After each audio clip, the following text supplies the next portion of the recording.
J'ai un fils qui a 11 ans. Quand on a commencé la grève, je crois qu'il avait 10 ans ou 9 ans et demi. Lui aussi, au début, il était ah maman, non, il faut arrêter la grève. Parce que quand il dit, maman, allons-y au McDo, parfois je l'amenais au cinéma. Et je dis, tu sais, maman est en grève, je ne peux pas t'amener au cinéma, il n'y a pas l'argent. Ah, mais ça commence à faire un peu trop dans la maison, maman. Il n'y a pas McDo, il n'y a pas le cinéma. Ah non, maman, il faut arrêter la grève. Il faut arrêter la grève. Et qu'est-ce que j'ai fait? Parce que à l'époque, il avait 9 ans et demi, 10 ans.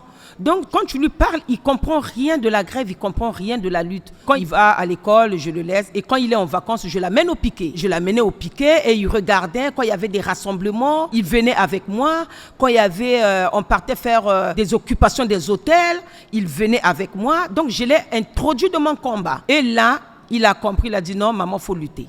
Il faut lutter parce que j'ai dit, tu as vu? Pourquoi on n'a pas de McDo, pourquoi on n'a plus de cinéma? C'est à cause de ça. Parce qu'il n'y a pas de salaire, on nous sous-traite, on nous rabaisse. Donc, il faut chercher la dignité. Souvent, même quand il prenait le micro, il commençait à parler. Non, il faut payer nos mamans. Il ne faut pas les exploiter comme ça.